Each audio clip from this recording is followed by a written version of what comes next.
Oke, lanjut ya. Nah, ini ada singkatan-singkatan yang paling sering keluar di resep ya.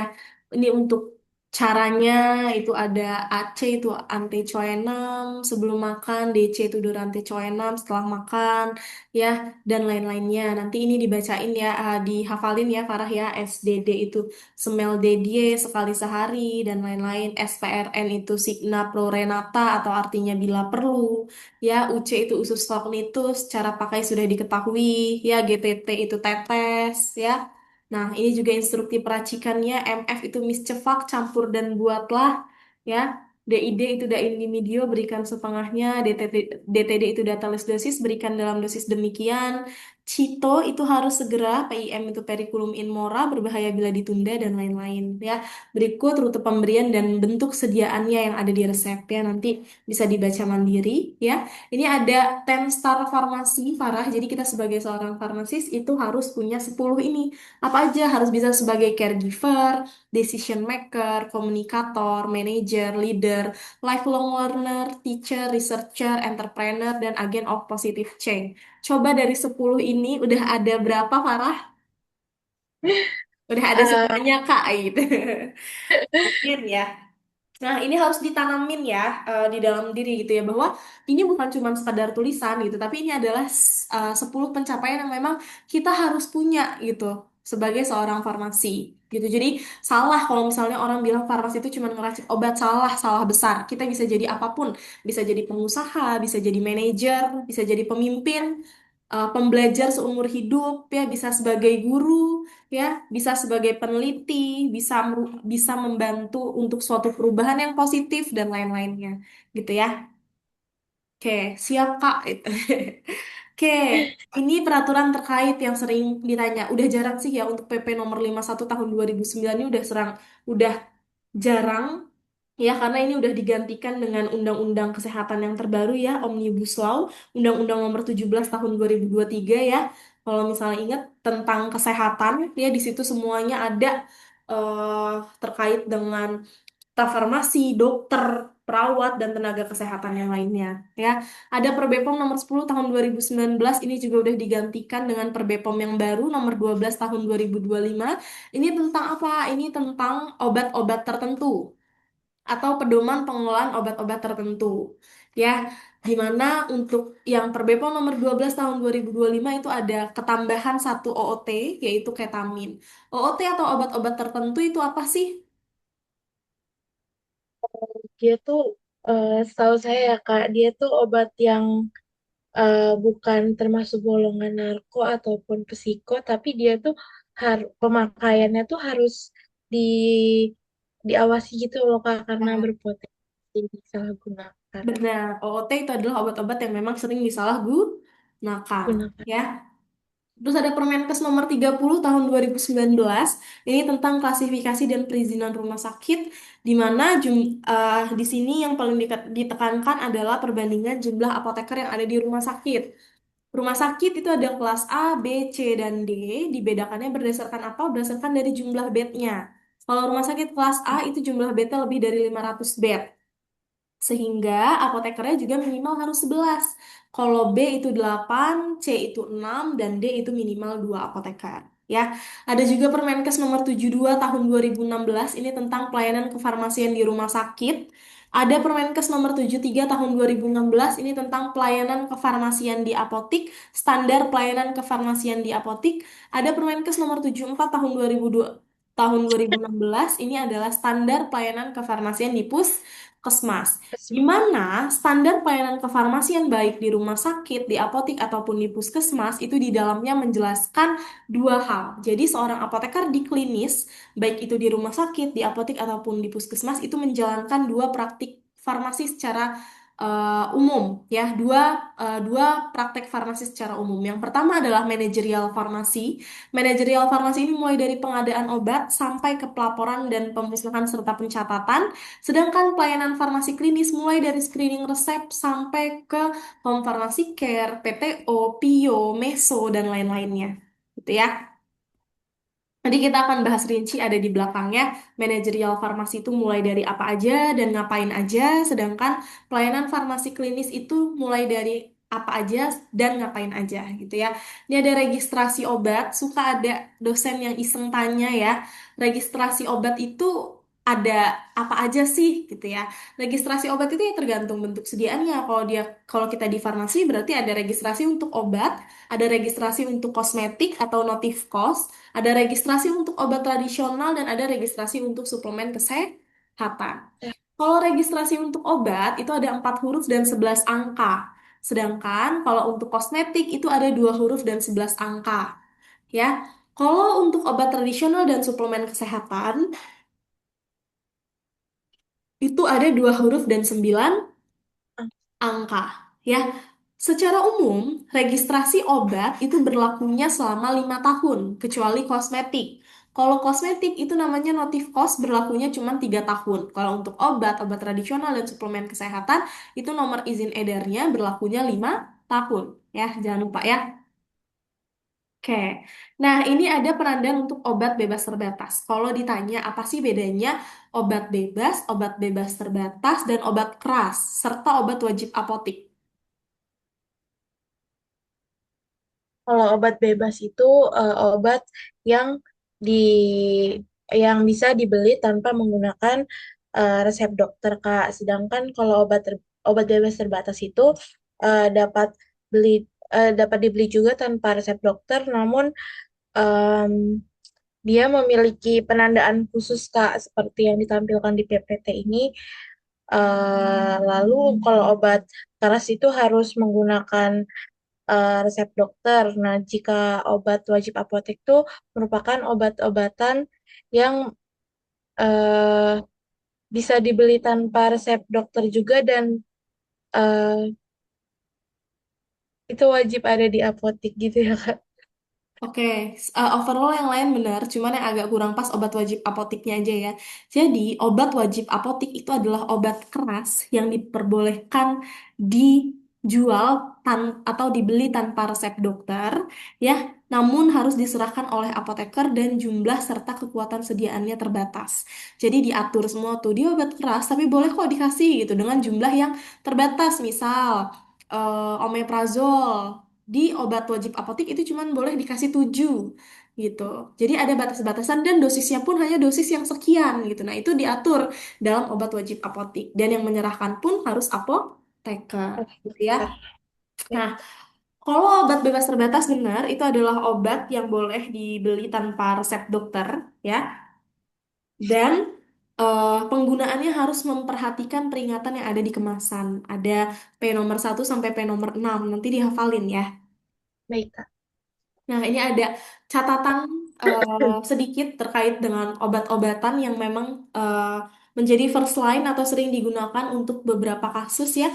Ada DM, hipertensi, dislipid, analgesik, antipiretik, antidiare, konstipasi, gastritis, dan antibiotik.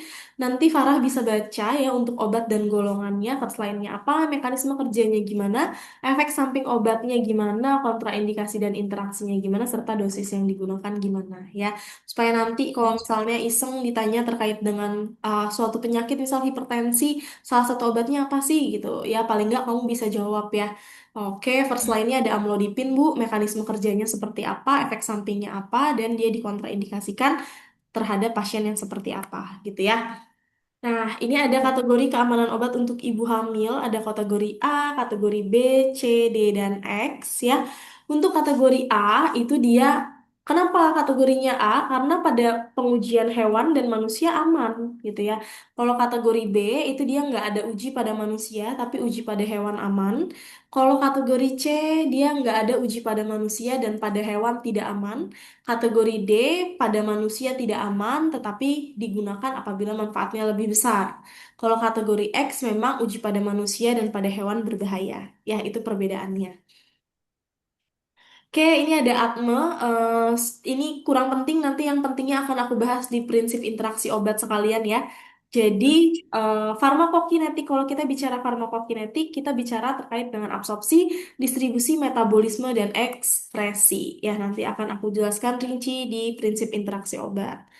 Nah, ini ada metode statistik yang sering kita gunakan, ada dependency test, ada independent test, ada one way ANOVA, dan ada two way ANOVA. Apa yang membedakan? Kalau dependency test, itu dia penggunaannya untuk dua jenis sampel dari subjek yang sama, ya.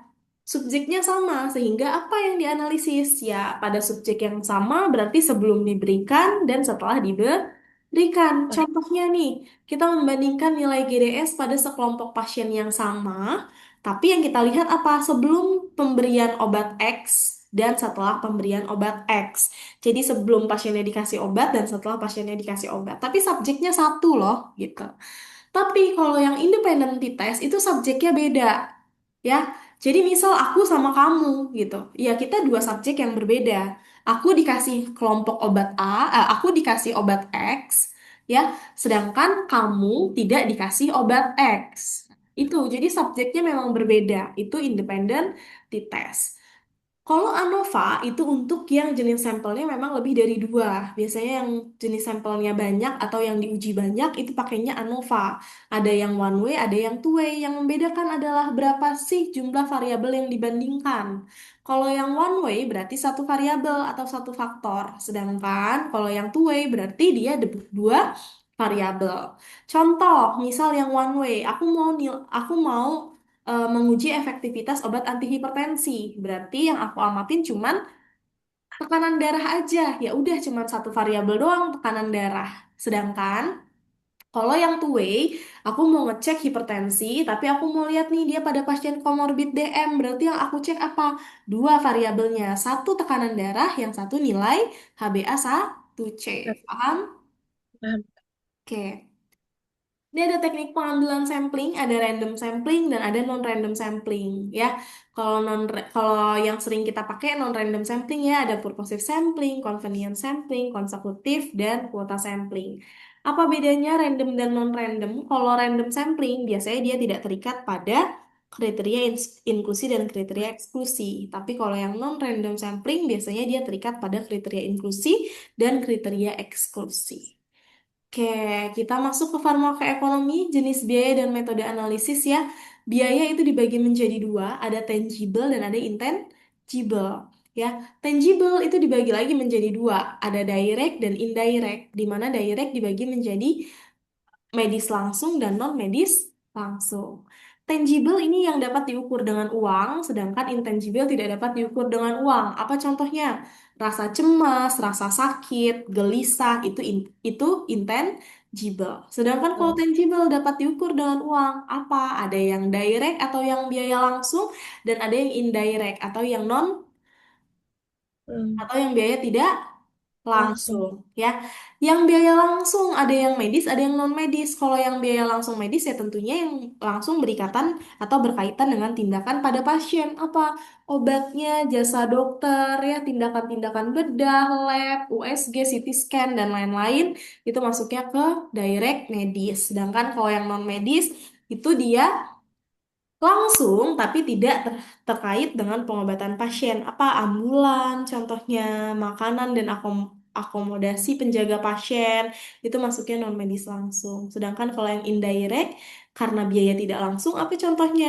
Hilangnya produktivitas pasien atau hilangnya produktivitas penjaga pasien atau caregiver selama pasiennya sakit. Iya. Paham?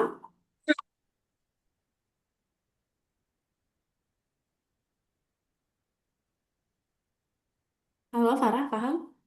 Kak, tes masuk gak kak suaranya? Tes. Sekarang baru Eh, masuk. paham kak? Oke. Tadi kayak ada orang ketawa ya? Enggak kak, Serius? serius. Beneran? Beneran kak. Ih, serem banget sih. Kamu lagi di mana ini? Lagi di rumah kak. Serius, tadi aku dengar suara orang ketawa tau Farah.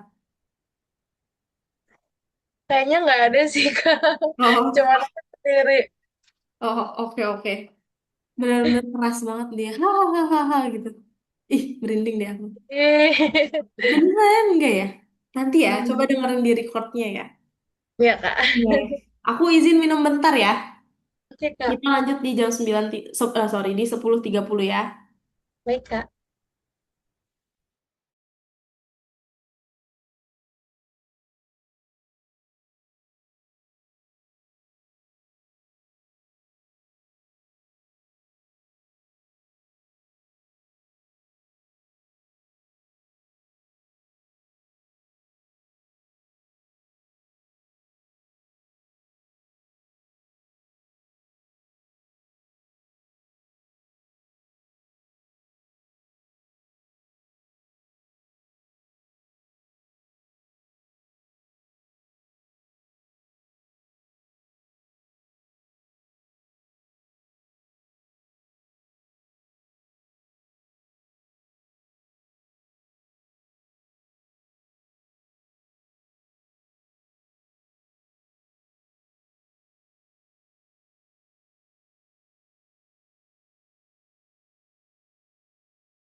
Cek, cek.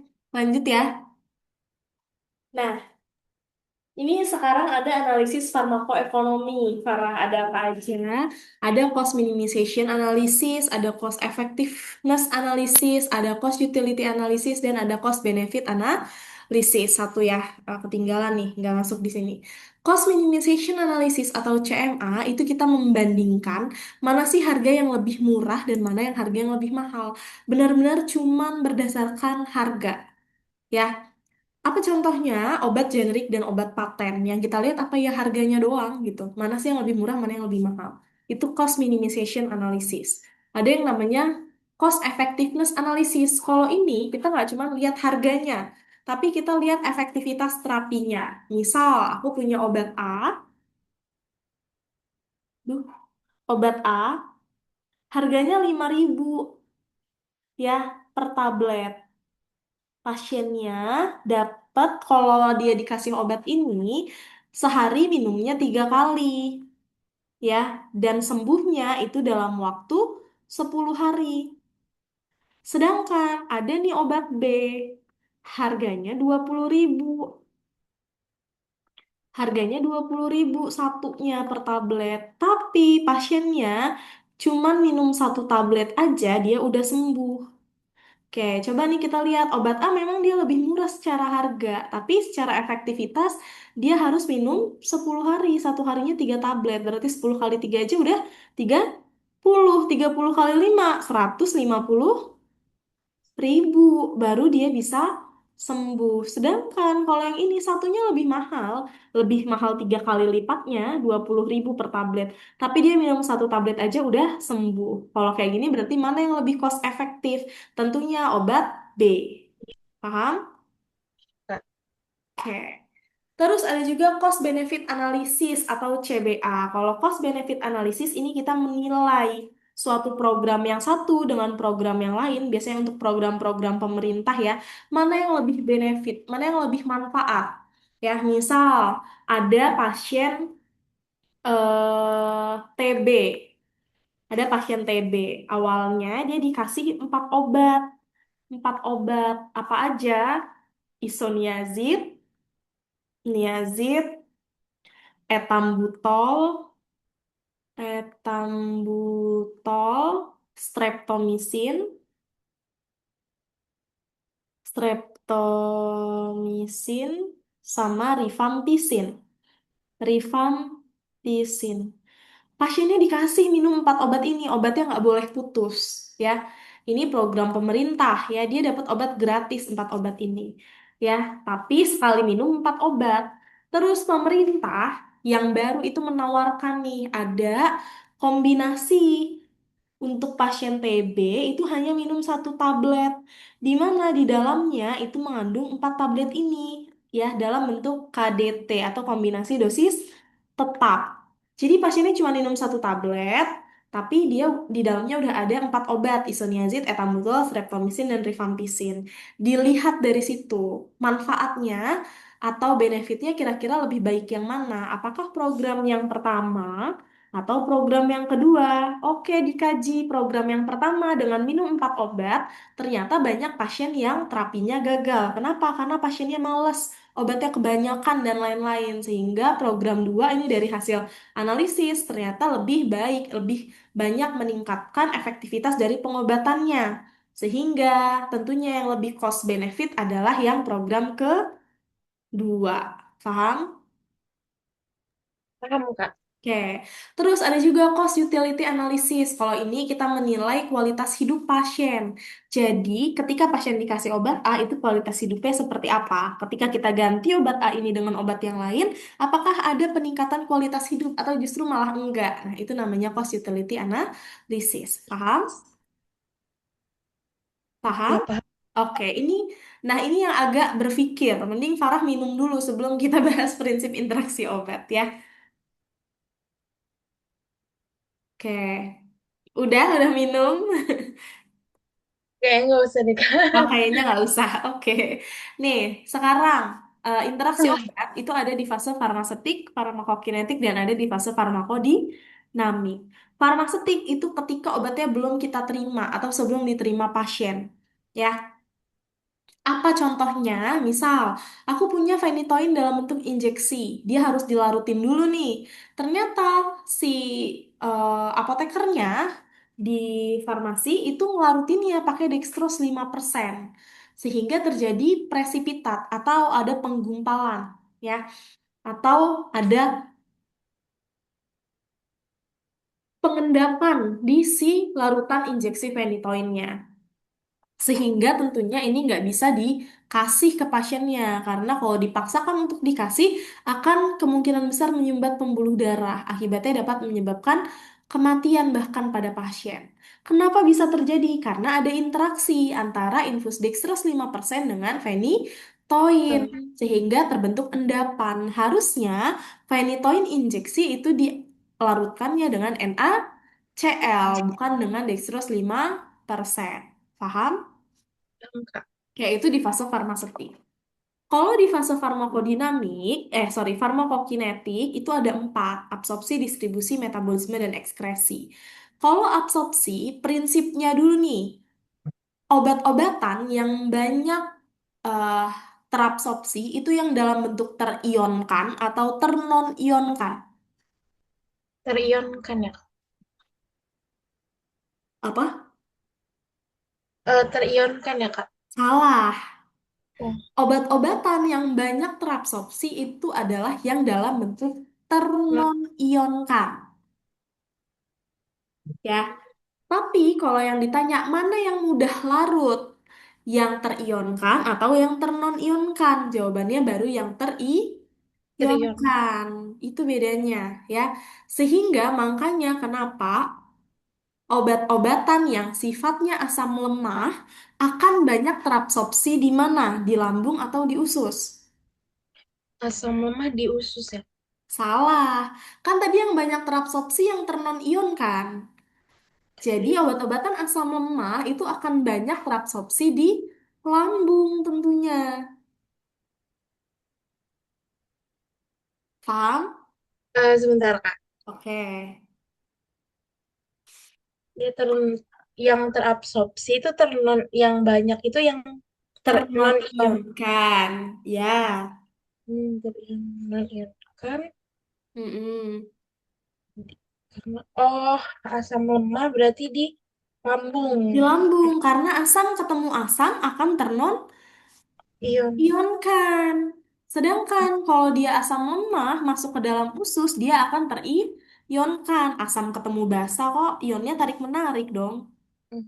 Ya. Gitu. Oh ya, Ya, oke Kak. Hmm. begitupun sebaliknya, obat-obatan yang sifatnya basa lemah, dia akan banyak terabsorpsi di usus, karena dia akan Terus ternon-ionkan. ternon.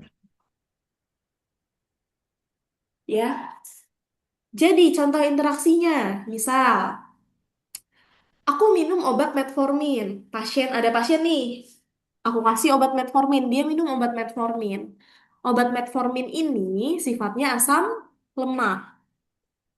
Harusnya dia akan banyak terabsorpsi di lambung yang sifatnya asam juga. Oke?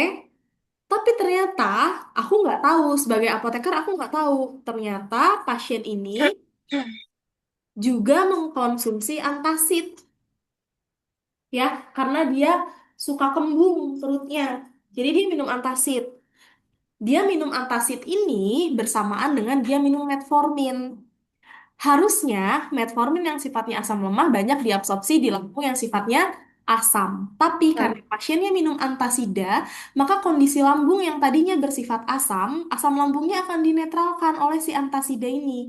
Akibatnya di lambung itu kondisinya bukan lagi asam, tapi bisa netral atau bahkan basa. Basah. Jadi apa yang terjadi? Otomatis absorpsi metforminnya akan Turun. turun karena kondisi lambungnya bukan asam. Jadi metformin yang sifatnya asam lemah ini ketemunya pada kondisi netral atau basa. Jadi pasti absorpsinya akan menurun. Paham? Berarti itu ibaratnya dia terionkan ya, Kak? Iya, dia akan terionkan justru malah gitu. Sedangkan kalau terionkan dia hanya banyak larut tapi dia tidak terabsorpsi Hmm, gitu ya. baik, Kak. Oke. Terus kita lanjut ke distribusi. Prinsipnya dulu nih. Obat-obatan yang banyak didistribusikan itu yang dalam bentuk terikat dengan protein plasma atau yang dalam bentuk bebas. Maaf Kak, gimana Kak? Obat-obatan yang banyak didistribusi atau yang mampu didistribusikan di seluruh pembuluh darah, ya, itu yang dalam bentuk bebas atau yang berikatan dengan protein plasma. Yang bebas ya Kak? Ya, benar.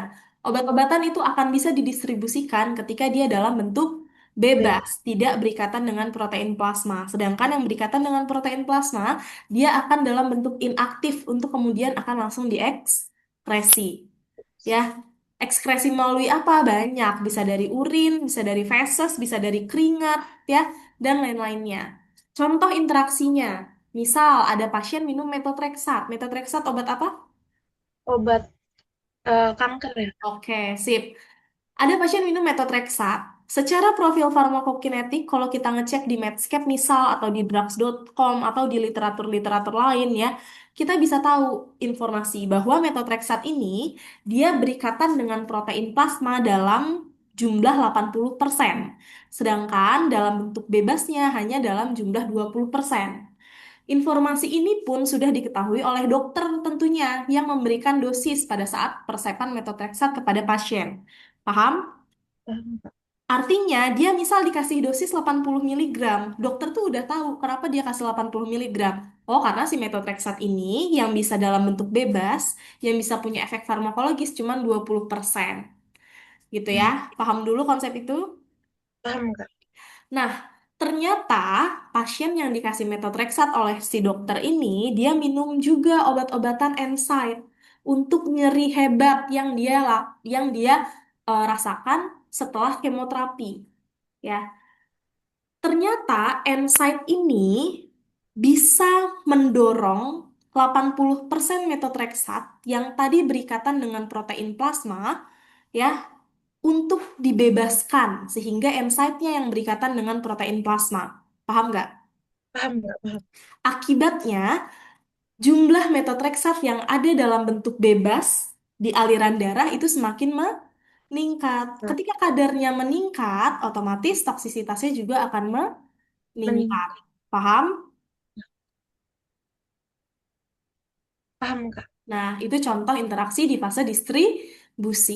Terus ada juga interaksi di fase metabolisme. Ya, obat itu dimetabolisme di organ hati oleh siapa? Oleh enzim CYP.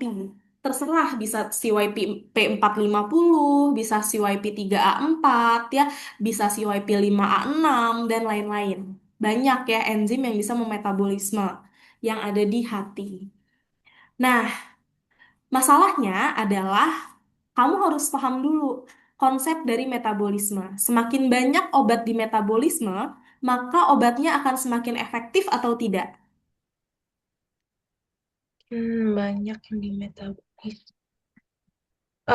Enggak Kak, karena kan harusnya eh, apa obatnya nggak di metabolisme Kak. Eh, kalau obatnya di metabolisme juga gimana? Eh, semakin banyak di metabolis. Oke, gimana? Simpelnya, semakin banyak obat yang di metabolisme, maka akan semakin banyak obat yang dibuang, ya. Iya, Sehingga semakin tinggi obat di metabolisme, maka kadar zat aktif di dalam darah akan semakin berkurang. berkurang. Semakin berkurang kadar zat aktif di dalam darah, tentunya efeknya juga akan semakin Menurun. menurun. Begitupun sebaliknya, semakin sedikit obat di metabolisme, maka kadar zat aktif di dalam darah akan meningkat. Ketika kadar zat aktif di dalam darah akan meningkat, efektivitasnya akan meningkat. Tapi jangan lupa, tentunya efek sampingnya juga akan meningkat. Meningkat. Paham? Paham Kak. Paham dulu konsep itu ya, Farah ya. Nah, obat-obatan itu ada yang bersifat sebagai inducer enzim dan ada yang bersifat sebagai inhibitor enzim, Farah. Ada yang bertugas sebagai inducer enzim berarti dia akan meningkatkan proses metabolisme. Sedangkan yang bertugas sebagai inhibitor enzim berarti dia akan menghambat proses metabolisme. Bolisme. Lisma. Contoh obatnya apa? Kalau yang inducer enzim ada rifampicin, ada carbamazepin, ada fenobarbital, ada phenytoin ya dan lain-lain. Yang Oh, bersifat sebagai inhibitor enzim ada cimetidine, ada ciprofloxacin, ada fluoxetine, ada metronidazole dan ada juga ketoconazole. nah, Misal contoh nih, ada pasien minum rifampicin, rifampicin obat TB. TB. Sifatnya sebagai apa? Inducer enzim. Artinya apa? Dia akan meningkatkan metabolisme. Ya, pasiennya ternyata minum rifampicin bersamaan dengan pil KB. Akibatnya apa? Metabolisme dari pil KB akan meningkat karena diminum bersamaan dengan rifampicin sebagai peningkat metabolisme. Bolisme. Metabolismenya ditingkatkan, akibatnya kadar pil KB di dalam darah akan menurun. Turun. Kalau kadarnya menurun, maka efektivitasnya juga akan menurun. Menurun. Akibatnya apa? Pasiennya bisa Hamil. hamil karena efektivitasnya berkurang. Kur. Itu contoh interaksinya. Paham? Paham nggak? Ada juga eh, interaksi di fase ekspresi. Ini sama ya dengan absorpsi prinsipnya, tapi perbedaannya terjadinya di ginjal. Ya, gitu.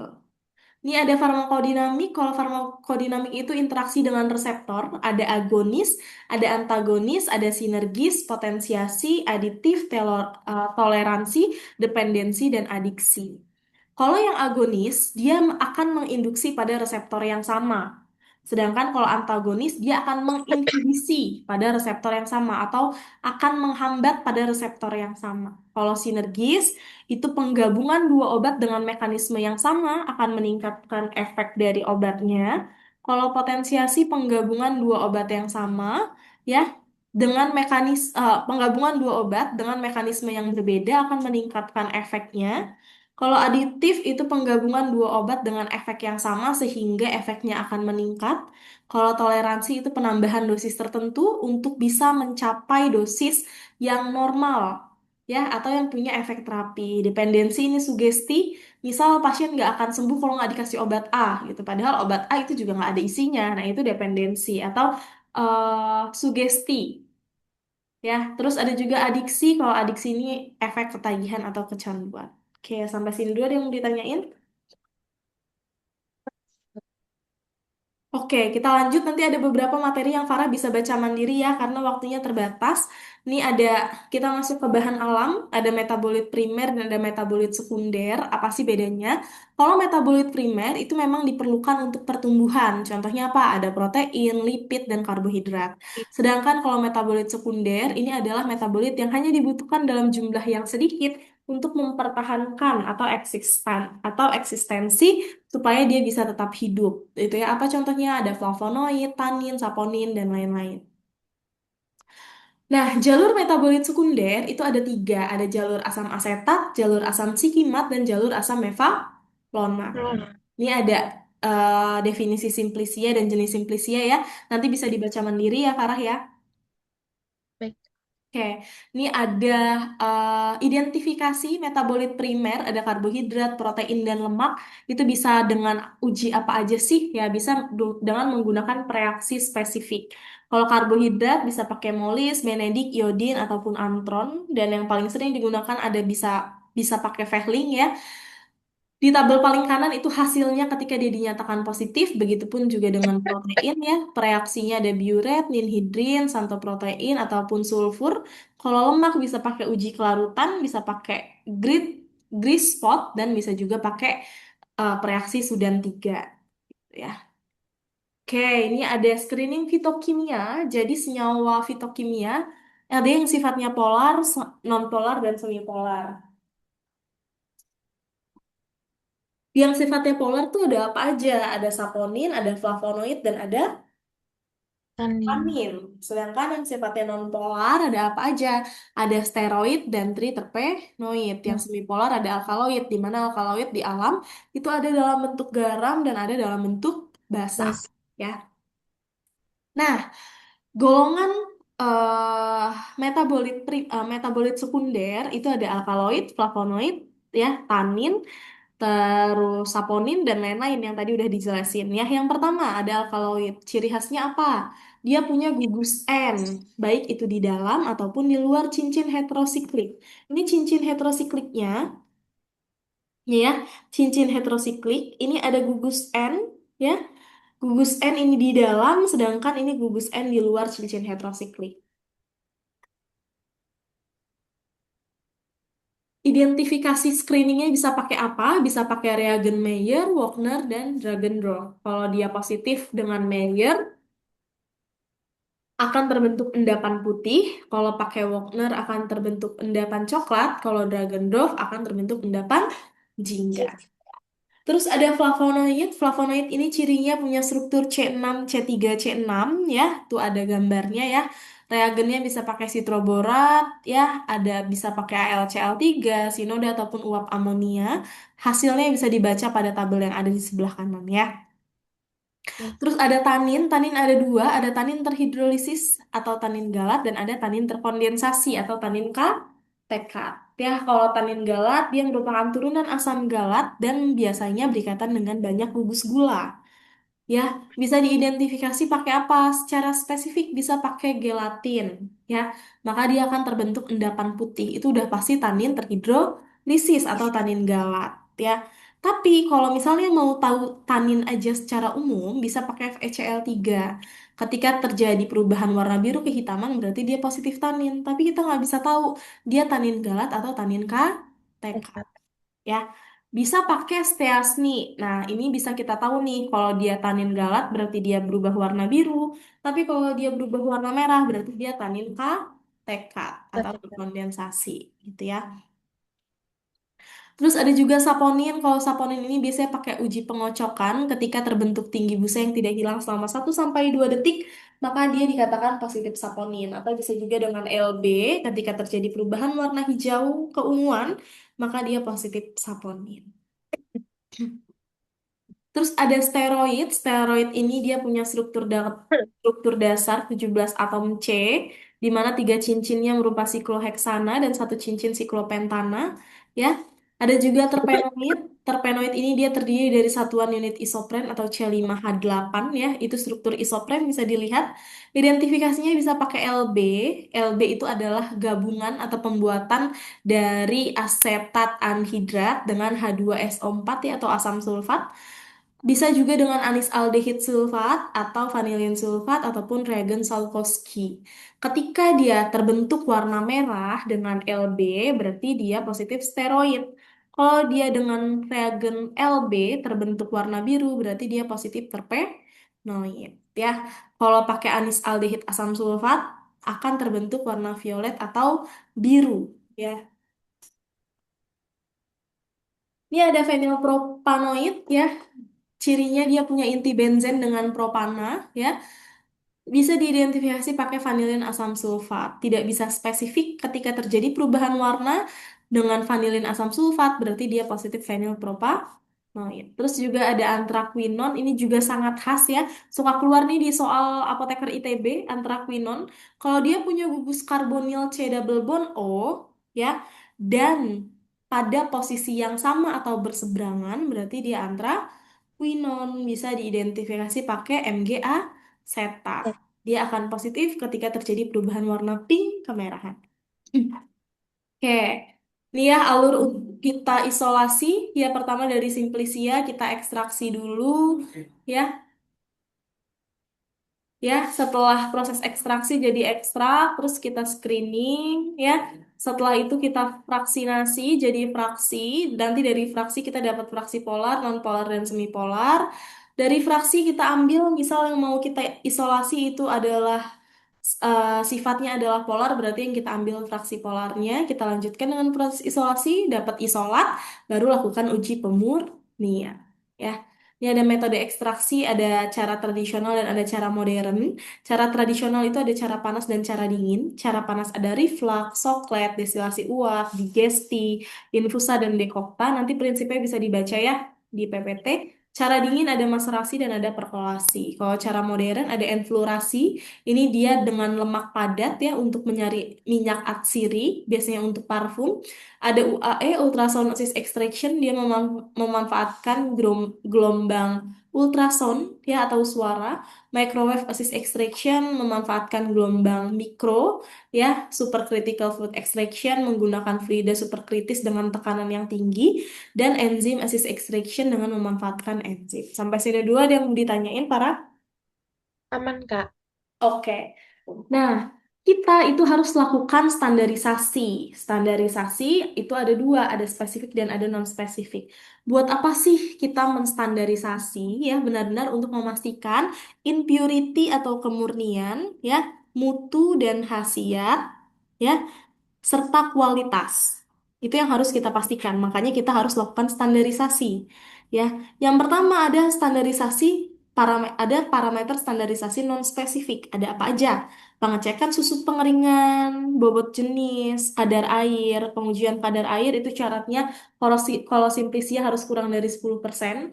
Metodenya bisa menggunakan metode titrasi Kalvisser, destilasi azeotrop dan gravimetri. Kalau Kalvisser dia memanfaatkan prinsip potensiometri, kalau destilasi azeotrop menggunakan pelarut nonpolar berupa toluen, kalau gravimetri dengan pemanasan atau pemijaran sehingga didapatkan selisih bobot hasil pengeringan. Ada juga kadar sari larut etanol, sisa pelarut, cemaran logam, dan cemaran mikroba apa aja, ALT, koliform, AKK, dan aflatoksin. Ya. Di parameter spesifik ada senyawa identitas, ada organoleptis, profil kromatogramnya seperti apa, dan kadar zat aktif. Ya, ini ada penggolongan sediaan obat bahan alam, ada jamu, OHT atau obat herbal terstandar, ada fitofarmaka. Nah, ini klasifikasi industri dari berbagai industri. Ada industri farmasi, ada industri ekstrak bahan alam, ada industri obat tradisional atau IoT, ada usaha kecil obat tradisional atau UKOT, ada usaha mikro obat tradisional atau UMOT, dan ada industri kosmetik. Ya, nih kalau ditanya nanti, Farah kemarin PKPA lagi, magangnya di mana? Di rumah sakit, Kak. Oh, di rumah sakit. Jadi nanti akan ditanya tuh tentang rumah sakit nanti praktek manajerial farmasinya apa aja, pelayanan farmasi itu ada kemungkinan ditanya. Gitu ya. Ini klasifikasi ruang kelas industri obat bahan alamnya ada kelas 1A, 1B, kelas 2 dan kelas 3. Oke. Nih perbedaan bakteri gram positif dan gram negatif, gimana cara ngebedainnya? Bisa dengan pewarnaan gram ya. Ketika diberikan pewarnaan ya, setelah pewarnaan dicuci dia warna ungu berubah, itu berarti dia gram positif. Tapi kalau dia tetap warna merah muda atau pink, berarti dia gram negatif. Apa yang paling membedakan? Kalau yang gram positif, dia punya lapisan peptidoglikan yang tebal. Kalau gram negatif, dia hanya punya lapisan peptidoglikan yang tipis. Terus kalau yang gram positif, dia nggak punya membran luar. Tapi kalau yang gram negatif, dia punya membran luar karena dia banyak terdiri dari lipopolisakarida. Gitu ya. Nah, ini perbedaan bioavailabilitas dan bioekuivalensi. Apa sih bedanya bioavailabilitas dan bioekuivalensi? Kalau bioavailabilitas itu adalah ketersediaan hayati atau jumlah atau persentase dan kecepatan zat aktif untuk bisa mencapai sirkulasi sistemik itu bioavailabilitas. Sedangkan kalau bioekivalensi itu kesamaan, ya. Obat dari golongan alternatif farmaseutik atau ekivalensi farmaseutik pada dosis yang sama akan memberikan efikasi dan keamanan yang sebanding, ya. Di mana ini ada beberapa istilah, ada alternatif farmaseutik, ekivalensi terapeutik atau bioekivalen, dan ada alternatif terapeutik. Kalau alternatif farmaseutik itu zat aktifnya sama, yang beda apa? Bentuk kimianya, bentuk sediaan ataupun kekuatannya. Ya, tapi zat aktifnya sama. Kalau ekivalensi farmaseutik, zat aktifnya sama, bentuknya sama, bentuk sediaan sama, kekuatan sediaan sama. Yang membedakan apa? Pabrik pembuatnya aja yang berbeda. Jadi misal parastamol, satunya dari Sanbe, yang satunya dari Avaria gitu misal. Itu berarti ekivalensi farmaseutik. Ada juga ekivalensi terapeutik ya, bioekivalen ini semuanya sama dan sudah dinilai dari efikasi berdasarkan uji klinis. Itu baru ekivalen. Ada juga alternatif terapeutik kalau ini zat aktifnya beda tapi tujuan terapinya sama dan golongan obatnya sama. Ya. Nah, ini ada uji praklinis yang tadi aku jelasin. Uji praklinis itu ada uji farmakodinamik untuk melihat efek farmakologi dari obatnya, ada uji farmakokinetik itu masuk ke absorpsi, distribusi, metabolisme, dan ekspresi, ada uji farmasetik untuk melihat kesesuaian farmasetik dengan penggunaannya, ya, ada juga uji toksikologi, ya, untuk keamanan dan toksikologi, ya. Uji toksikologi itu ada dua, ada uji toksisitas umum dan ada uji toksisitas khusus. Yang umum ada akut, subkronik, dan kronik, ya. Bedanya apa dari waktu pengujian? Kalau misalnya dia akut, itu lebih cepat, biasanya cuma 1 sampai 2 minggu.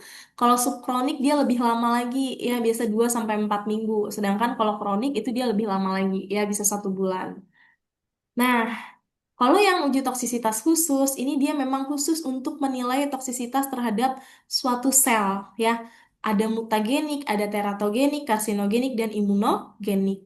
Kalau imunogenik berarti dia ngecek toksisitas pada sistem imun. Kalau karsinogenik berarti dia pada sel yang tidak Oh, normal, ya. Misal, nih pasiennya ada potensi pemicu kanker nggak ya, gitu.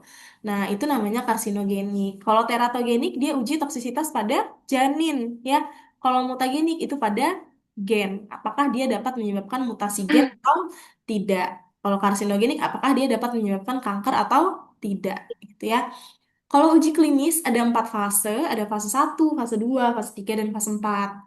Fase 1 tadi yang aku bilang dia pada manusia sehat, jumlahnya sedikit, 20 sampai 50 orang, tujuannya untuk apa? Untuk melihat penerimaan dan keamanan obat, ya. Jadi dia ngecek nih pada orang sehat, oke nggak sih penerimaannya gitu, oke nggak sih, oke rasanya manis gitu ya.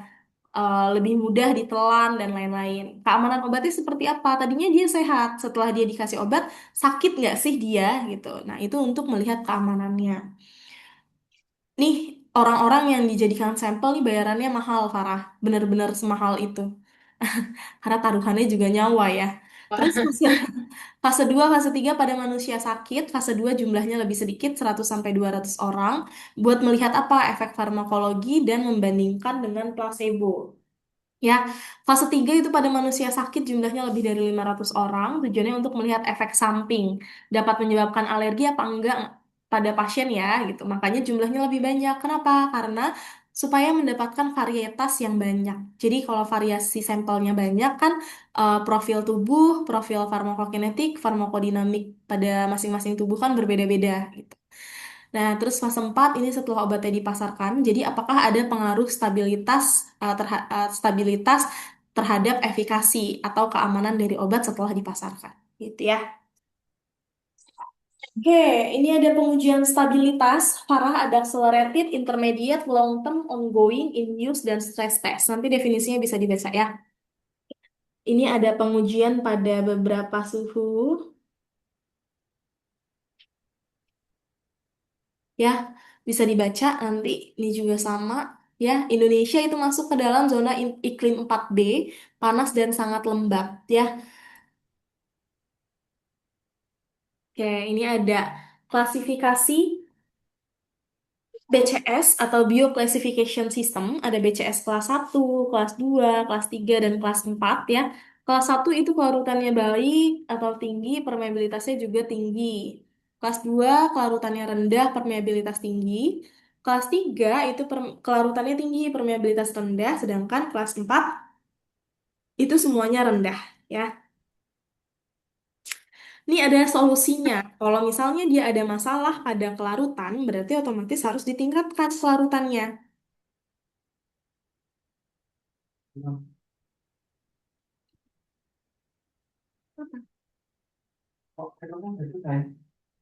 Oh. Ya, kalau ada masalah pada kelarutan, yaitu di BCS kelas 2 dan di kelas 4, berarti harus ditingkatkan kelarutannya. Dengan cara apa? Bisa dengan cara kosolvensi, solubilitasi, pembentukan kompleks inklusi, ataupun pembuatan dispersi padat atau pembentukan garam. Ya, karena ketika suatu zat itu dibentuk dalam bentuk garamnya, ya, maka akan lebih mudah larut. Gitu. Terus kalau dia ada masalah di permeabilitas atau kemampuan dia untuk dapat menembus membran, yaitu di BCS kelas 3 dan di BCS kelas 4. Tentunya apa yang harus dilakukan? Tingkatkan permeabilitasnya dengan cara apa? Modifikasi. Modifikasi struktur yang dapat menembus membrannya gitu. Jadi ibaratnya si zat aktifnya itu dimasukkan ke dalam suatu misel atau ke dalam suatu selubung di mana selubung ini akan mampu membantu si zat aktif ini untuk bisa menembus membran dengan sempurna. Itu apa? Bisa dengan pembentukan nanopartikel, bisa dengan pembentukan SEDDS, SNEDDS ataupun SMEDDS ya, bisa dengan pembentukan liposom. Apa yang membedakan SEDDS, SMEDDS, dan SNEDDS dari ukuran globul, dari HLB, dari nilai, sorry ya Sarah, jelek sinyalnya. Oke, Kak. Oke, aku izin share screen lagi ya. Tadi keluarnya dari mana? Dari yang ini Kak, penambahan kosofen gitu-gitu. Wow, jauh sekali ya. Berarti Iya, meningkatkan kelarutan. iya meningkatkan kelarutan terakhir Kak. Oke. Jadi, kalau dia ada masalah di kelarutannya di BCS kelas 2 dan di BCS kelas 4, maka harus dilakukan peningkatan kelarutan. Dengan cara apa? Kosolvensi tambah pelarutnya, ya, sehingga kelarutannya bisa meningkat. Solubilisasi atau pembentukan kompleks inklusi, dispersi padat atau pembentukan garam, ya. Tapi kalau dia ada masalah di permeabilitasnya, di kemampuan dia bisa menembus membran, ya, terutama di BCS kelas 3 dan 4 ya, maka bisa Hmm, dilakukan dengan membuat suatu pelepasan yang dimodifikasi gitu ya, dalam bentuk si zat aktifnya itu kita selubungi dengan sesuatu gitu ya, kalau di formulasi itu, supaya si sesuatu ini bisa membantu si zat aktifnya untuk bisa masuk ke dalam ya, peredaran darah gitu ya, bisa menembus si membran selnya gitu ya, bisa dengan apa, bisa dengan pembentukan nanopartikel SEDDS, SNEDDS, SMEDDS ataupun pembentukan liposom. so, Apa sih bedanya SEDDS, SMEDDS dan SNEDDS? Tentunya dari ukuran globul ya. Terus dari jumlah, kalau ukuran globulnya aja udah beda, tentunya akan mempengaruhi formulasinya. Apa formulasinya? Ya dari jumlah HLB yang digunakan, dari konsentrasi surfaktan yang digunakan, dan persentase fase minyak yang digunakan. nah,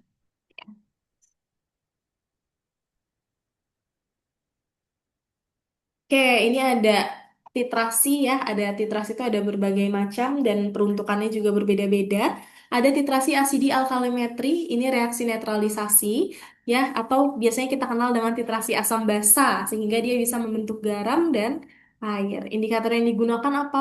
Phenolphthalein atau methyl orange. Terus ada juga argentometri. Kalau argentometri ini titrasi penetapan kadar halogen. Halogen itu di tabel periodik unsur di golongan 7A ya, unsur dari golongan 7A. Apa aja? Ada FCl, BRI ya. Dan senyawa-senyawa lain apa? NaCl ya, sehingga dia bisa membentuk suatu endapan dengan AgNO3. Indikator yang digunakan apa? Kalium, kroma. Ada juga kompleksometri. Kalau kompleksometri ini untuk penetapan kadar logam, ya biasanya titrannya yang dipakai adalah EDTA, sehingga dia bisa membentuk kompleks. Jadi bisa kita lihat nih, kadar logam yang terkandung tuh berapa. Biasanya ini untuk kosmetik, ya. Indikatornya apa? Bisa pakai EBT, bisa pakai jingga silenol, bisa juga pakai biru hidroksinaftol. Terus ada juga iodimetri dan iodometri. Ini sama-sama titrasi redox. Yang membedakan adalah pengoksidatornya, ya. Kalau yang iodimetri, dia pakai iodium sebagai oksidator kuatnya. Untuk identifikasi apa biasanya? Vitamin C. Indikatornya nice. pakai A, milum. Kalau iodometri, ya sebelum dia, jadi kalau iodimetri pengoksidatornya langsung pakai iodium. Tapi kalau iodometri itu iodiumnya dibentuk. Dari apa? Dari si larutan natrium tiosulfat. Ya, Ya, dia so, akan direduksi bersama sampel dengan kalium iodida sehingga akan menghasilkan iodium. Nanti kelebihan dari iodium ini akan dititrasi lagi pakai Na2S2O3. Baru bisa kita dapat nih kadarnya berapa gitu ya. Terus ada juga permanganometri. Kalau permanganometri ini dia titrasinya sama sama iodimetri, iodometri akan membentuk titrasi redox ya dengan larutan baku KMNO4 ya. Contohnya apa? Untuk analisis hidrogen peroksida. Sama ya, ini juga kalau di kita biasanya untuk titrasi di kosmetik. Ya, indikatornya bisa pakai apa? Tergantung. Kalau dia pakai auto indikator, dia nggak perlu indikator lagi, gitu ya. Tapi kalau dia yang dipakai adalah Veroin sebagai indikatornya, maka perlu ditambahkan dengan KMNO4 yang dalam bentuk sediaan konsentrasi lebih kecil. Gitu. Terus ada juga nitrimetri. Kalau nitrimetri ini yang dibentuk adalah reaksi diazotasi. Kenapa?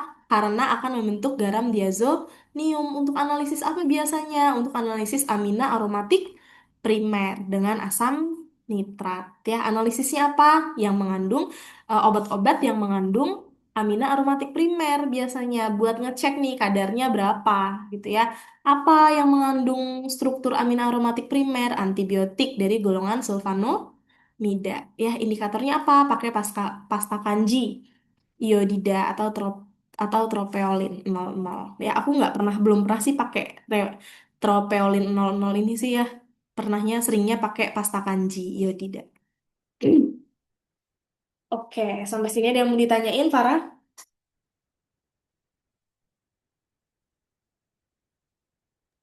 Aman sih Kak, nanti aku baca lagi. Oke. Nah, sekarang kita masuk ke instrumen ya. Ini yang pertama ada spektrofotometer UV vis. Ya, prinsipnya gimana? Penyerapan spektrum gelombang elektromagnetik UV visible. UV itu di panjang gelombang 200 sampai 400 Dapat nanometer, sedangkan visible itu 400 sampai 800 dapat. nanometer. Ya, oleh elektron yang berikatan dalam sampel. Syarat sampelnya harus punya gugus kromofor dan harus punya gugus auxokrom. Apa bedanya kromofor dan auxokrom? Kalau kromofor itu dia molekulnya punya ikatan rangkap terkonjugasi atau ikatan rangkap seling. Jadi double bond, single bond gitu ya. Sehingga biasanya akan membentuk suatu cincin yang kita kenal dengan cincin Hmm. benzene. Ikatan rangkapnya selang-seling ya. Ini double bond, single bond, double bond, single bond, double bond, single bond ya. Ini namanya kromofor. Sedangkan suatu gugus fungsional yang berikatan dengan kromofor inilah yang disebut dengan auxokrom. So, Ya, di mana mm, dia punya PEB atau pasangan elektron bebas. mm. Ada apa aja contohnya? Bisa OH, bisa hidrogen ya, bisa NH2, bisa juga NO2 ya. Terus analisisnya bisa dengan kita bisa mendapatkan dua parameter, kualitatif dan kuantitatif. Kualitatifnya dilihat dari panjang gelombang atau lambda, sedangkan kuantitatifnya dari nilai absorbansi. Masih. Ya, oke. Ini ada spektrum massa. Kalau spektrum massa prinsipnya dia akan memisahkan dan akan mendeteksi ion-ion berdasarkan massa terhadap muatannya. Sampelnya harus larutan yang mampu diderivatisasi atau diubah menjadi dalam bentuk gas. Ya, analisisnya yang digunakan biasanya digunakan untuk mengidentifikasi struktur molekul dan massa molekul. Jadi kalau kita mau tahu massa molekul dan struktur molekulnya, kita bisa pakai instrumen spektromassa. Ya, detektornya nanti lain-lain ya, tergantung lagi nih kita mau struktur molekul apa yang mau kita dapatkan untuk menentukan detektor apa sih yang bisa kita gunakan, gitu ya. Teknik ionisasinya cuma ada dua, ada electron impact ionization, ya, dan ada chemical ionization. Jadi kalau yang electron impact ionization itu elektron beamnya akan memposisikan pada energi tertinggi atau di paling atas, ya. Sedangkan pada saat pelepasan energinya itu dia akan berada pada posisi ground state atau di bagian paling bawah. Terus kalau chemical ionization, ini ionnya akan dihasilkan dari adanya tumbukan antara molekul sampel dengan ion yang berasal dari reagen gas. Ya, berupa apa gasnya yang dipakai di instrumen ini, di spektrum ini, bisa metana ataupun amonia. Ya, nah ini ada KLT. Kalau ini prinsipnya pemisahan berdasarkan polaritas senyawa dan ikatan pada fase gerak, ya, di mana fase diamnya berupa padatan silika gel F254. F254 maksudnya apa sih, Farah? Dia bisa terlihat eh, di cahaya di UV 4 nanometer ya Kak. Nah, dia bisa berfluoresensi pada panjang Yes. gelombang UV 254 4 nanometer. meter. ya, dia bercahaya nanti gitu ya. Tapi kalau yang di 366 dia gelap ya, redup dia. Hmm. Oke. Analisisnya kita bisa dapetin nilai kualitatifnya, data kualitatifnya dari nilai RF, ya di mana rumus RF itu jarak solut dibagi jarak solven, sedangkan kuantitatifnya dari nilai dari uji lanjutan menggunakan densitometer. Nanti jadi dari densitometer ini gimana sih caranya Kak gitu? KLT yang kamu dapetin, nanti kamu masukin ke dalam suatu alat namanya densitometer. Nanti ini di-scan sama alat tersebut, nanti muncul di komputer. Ya, bentuk spektrumnya itu muncul ya. Jadi kamu bisa tahu tuh dia peak tertingginya ada di panjang gelombang berapa gitu ya. Nah, untuk KLT itu dia punya dua sistem fase. Ada fase normal dan ada fase terbalik. Kalau fase normal itu fase diam yang digunakan adalah polar, sedangkan fase gerak yang digunakan adalah nonpolar. Kalau fase terbalik ya kebalikannya. Fase diamnya nonpolar, sedangkan fase geraknya polar. Harus diingat-ingat, kalau dia KLT, spot yang muncul duluan pada saat dia di elusi itu yang sifatnya sama dengan fase diam. Misal nih, aku punya KLT, aku udah elusi, ini ada spot A, B, dan C. Spot A ini sifatnya sama dengan fase diam. Sedangkan semakin jauh dia bisa terelusi, sifatnya akan sama dengan fase gerak. Karena Gerak. prinsipnya like dissolve like. Ya, artinya, misal aku punya spot A, ini ternyata RF-nya cuma di 0,1, sedangkan RF yang baik itu di 0,2 sampai 0,8. Ya, tapi aku dapetnya 0,1. Oke, dia memang ada spotnya, tapi kok nilai RF-nya jelek ya gitu. Gimana caranya aku mau naikin ini? Kalau misalnya dia pakainya adalah fase normal, berarti fase diamnya polar, fase geraknya non polar. Hmm. Apa yang harus aku lakukan? Berarti fase geraknya dibikin lebih power ya, Kak? Ya, nice. Ya, bener banget. Jadi, gimana caranya? Ya, diubah fase geraknya untuk ke arah lebih polar, supaya spotnya dia agak naik. Jadi, si spot yang sifatnya sama dengan fase diam polar ini, dia masih bisa terelusi lebih tinggi dengan si fase gerak, gitu ya. Oke, Farah. Sip. Kita lanjut. Ini HPLC, ya. Kalau HPLC ini Kalau HPLC ini prinsipnya adalah pemisahan berdasarkan polaritas sampel ya dan interaksi antara senyawa dalam campuran terhadap dua fase. Fase geraknya berupa cairan ya atau pelarut, fase diamnya berupa padatan HPLC. Kolom ya, kolomnya ada yang sifatnya polar, ada yang sifatnya nonpolar. Apa yang sering dipakai yang nonpolar, yang C18. Ya, sampelnya harus larutan. Kapan sih HPLC ini digunakan? Ketika jumlah yang mau diidentifikasi dalam suatu senyawa larutan itu hanya sedikit. Bisa pakai HPLC karena dia lebih eh, faktor koreksinya lebih kecil sama sensitivitasnya lebih tinggi gitu ya. Analisisnya itu kita bisa dapat tiga ya, bisa bisa dapat data kualitatif, data kuantitatif, dan jumlah senyawa. Di mana jumlah senyawa ini dilihat dari jumlah peak yang muncul. Kalau ada tiga peak di situ ya berarti kemungkinan ada tiga senyawa. Atau kalau ada tiga peak tapi satu peaknya nggak sempurna berarti bisa jadi itu pengotor ya dan lain-lainnya. Intinya dari jumlah puncak yang terbaca itu kita bisa dapetin berapa sih kemungkinan jumlah senyawa yang terkandung. Tinggal kita bandingkan dengan literatur pendukung gitu ya. Data kualitatifnya dari retention time sedangkan kuantitatifnya dari AUC atau area under curve. Sistem fasenya ada dua, ada fase normal dan ada fase terbalik, sama ya kayak KLT. Fase normal itu fase diamnya polar, fase geraknya non-polar, sedangkan fase terbalik itu fase diamnya non-polar, fase geraknya polar. Ya, kalau untuk HPLC, ya senyawa yang eh senyawa yang muncul duluan itu yang sifatnya sama dengan fase gerak. Siapa sih? Nanti penting. Ya, Oh. Oh. Ya, jadi yang muncul duluan kalau di HPLC itu yang sifatnya sama dengan fase gerak. Jadi kalau fase pas geraknya non polar ya berarti yang muncul duluan senyawa non polar. non Kalau fase geraknya polar berarti yang muncul duluan itu senyawa polar. yang Ya, power. jenis elusinya ada dua, Farah, ada isokratik dan ada gradien. Kalau isokratik itu komposisi pelarut dari awal sampai akhir elusi sama, sedangkan kalau gradien itu komposisi pelarutnya diubah-ubah selama proses analisis ya. Kalau HPLC itu kan pelarutnya cuman di dalam wadah, terus nanti kabel mesin HPLC-nya itu dimasukin ke dalam si pelarut itu gitu. Jadi sewaktu-waktu kita mau ganti, ketika kita stop sistem di komputernya mau kita ganti juga bisa gitu. Udah pernah belum pakai HPLC, Farah? Eh, Pas itu pernah praktikum sih Kak Alfi. Ya, sip. Jadi ya lumayan kegambar lah ya. Iya Kak. Oke. Sip. Nah, kalau GC atau gas kromatografi itu dia sampelnya syaratnya harus bersifat volatil dan tahan terhadap pemanasan 50 sampai 350 derajat Celcius ya. Prinsipnya pemisahan senyawa volatil dalam campuran berdasarkan perbedaan migrasi melewati kolom. Fase geraknya berupa gas, bisa helium, bisa nitrogen, bisa argon ya, yang paling sering dipakai argon ya karena harganya lebih murah. Terus fase diamnya berupa padatan atau cairan. Tipe kolomnya cuma ada dua, ada capillary ataupun packed column.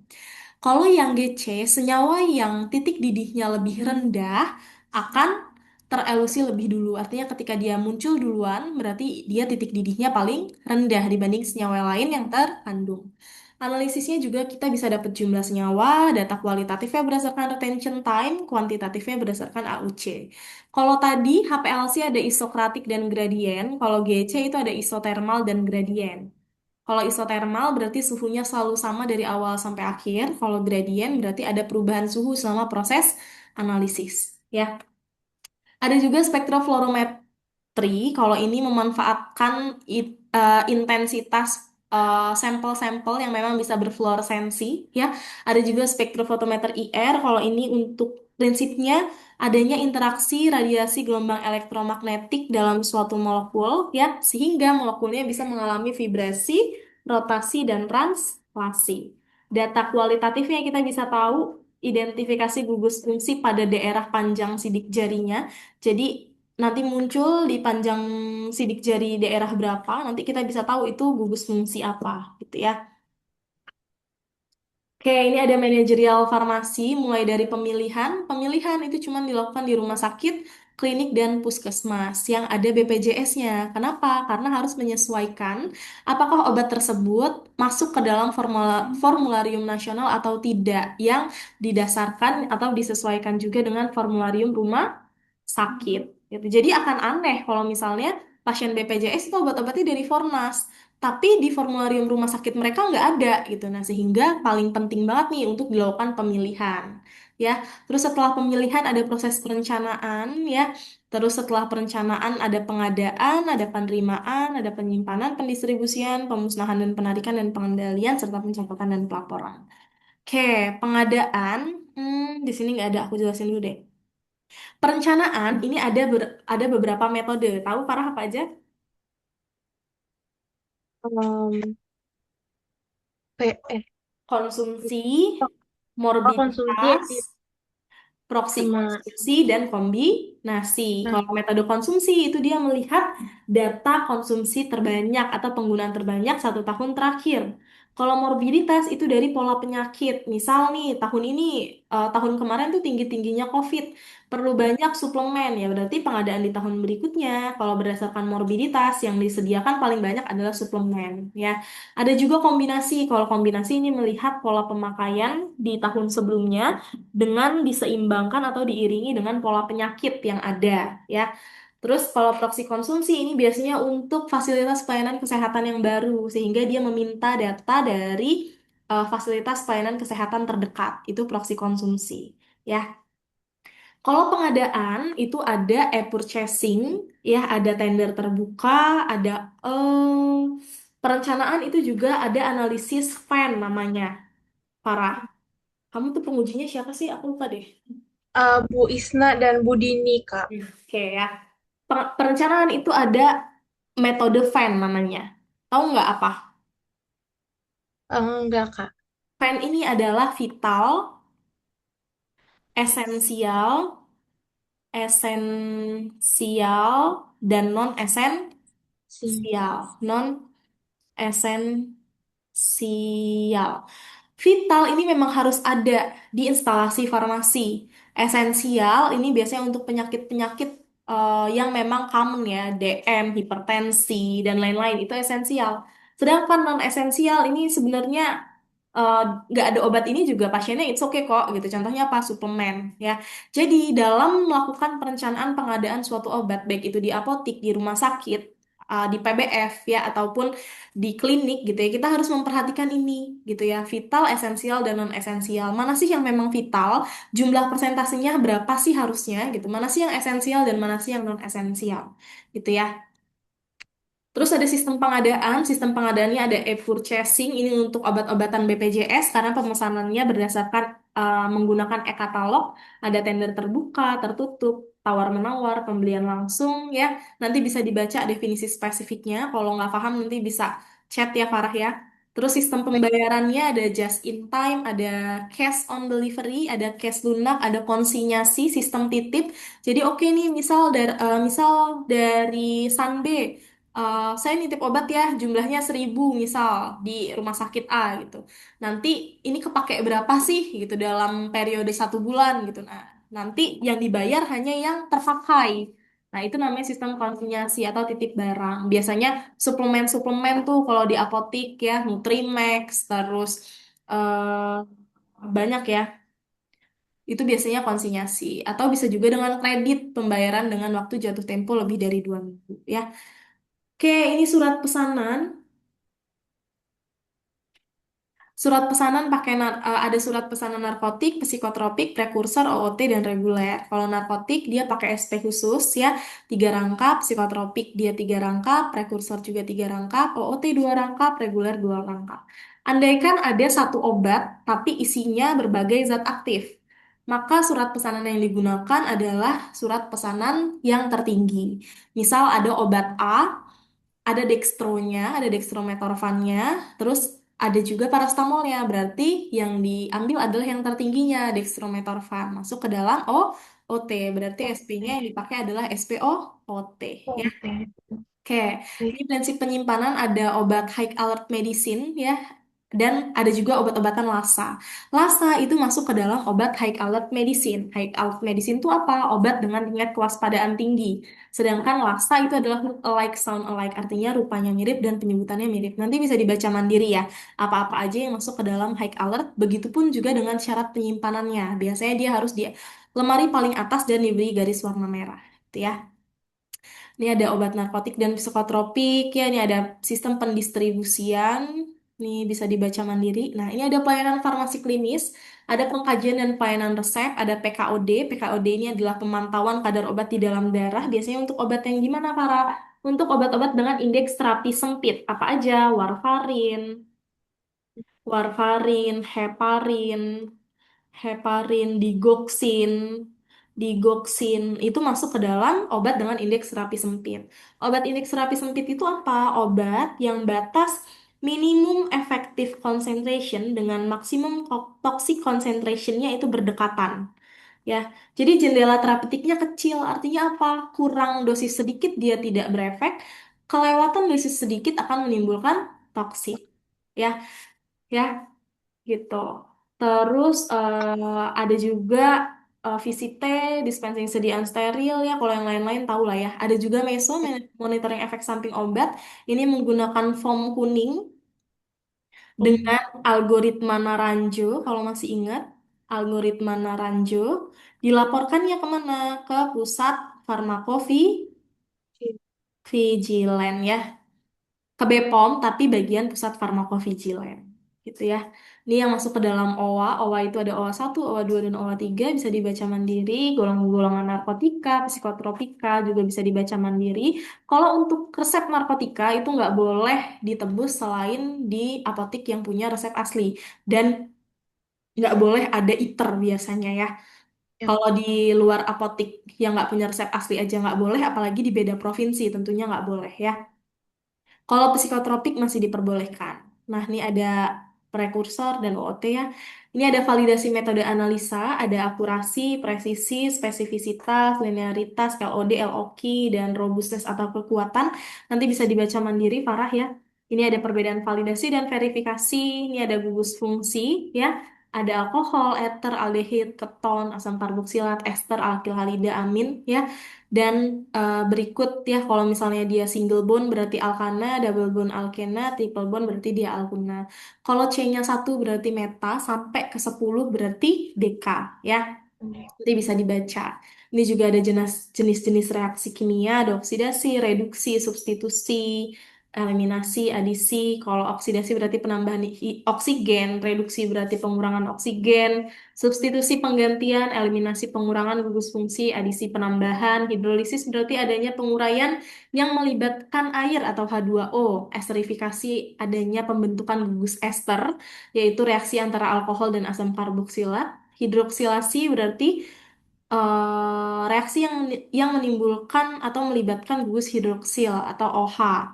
Saponifikasi itu reaksi hidrolisis lemak, alkilasi penambahan gugus alkil, halogenasi penambahan gugus halogen dari golongan 7A, FCl-BRI, diazotasi berarti reaksi antara amina aromatik dengan asam nitrat, ya, sehingga terbentuk garam diazonium. Semakin panjang rantai karbonnya, maka akan semakin nonpolar, sedangkan semakin banyak gugus OH akan semakin pola. Oke, ini udah ya tadi udah dibahas juga.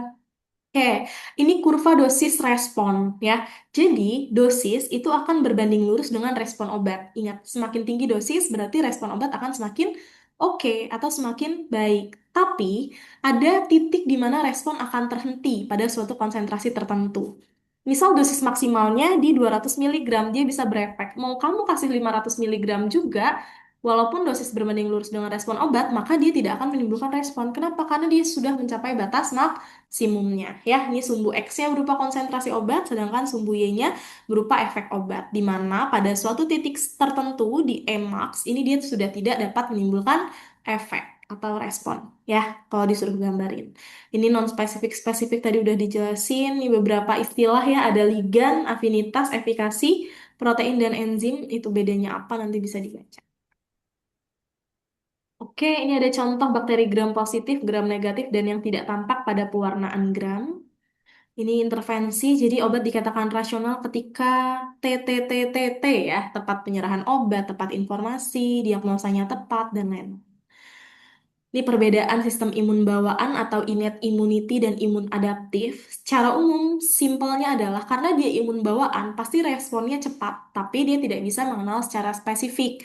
Ya, gen apa sih yang menyebabkan sistem imun melemah. Sedangkan kalau imun adaptif, dia memang responnya sangat-sangat lambat, butuh waktu berminggu-minggu, bahkan berbulan-bulan untuk mengenali antigen tertentu. Tapi dia bekerja secara spesifik. Kalau kita sudah terbentuk imun adaptifnya, dia akan mengenali, oh oke, pada pasien tipes contoh, awal dia kena tipes, pasti lama adaptasinya. Kenapa? Karena tubuh lagi memberikan kode ya. Ini tipes itu antibodinya berapa sih gitu.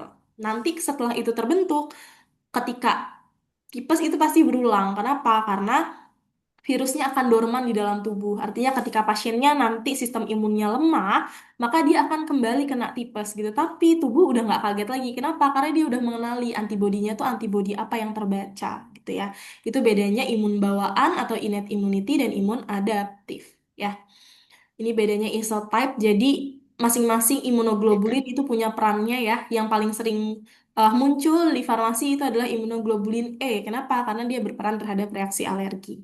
Oke, ini proses biofarmasetika mulai dari obat larut, obatnya lepas jadi granul kecil, nanti dia mengalami disolusi dan akan berdifusi sampai akhirnya bisa diabsorpsi atau diserap. Gitu ya. Oke. Nah, ini nih, apa sih bedanya difusi dan transfer? Kalau difusi, itu dia pergerakan dari medium yang satu ke titik medium yang lain gitu. Jadi, dia masih bergerak di dalam satu medium. Misal ini lambung, dia bergerak dari ujung lambung ke ujung permukaan lambung. Ini difusi. Tapi kalau dia transfer, itu dia udah berpindah medium. Dari lambung ke usus misal. Dari ujung lambung, dia berpindah ke permukaan usus. Ini namanya transfer ya. Jadi dia udah beda medium. Oke, nah ini aku siapin ya materi klinis nanti bisa baca mandiri, ada DM, hipertensi, dan tiroid. Oke, sampai sini dulu ada yang mau ditanyain, Farah? Kalau yang ngeregulasi obat tradisional gitu-gitu ada nggak ya, Kak?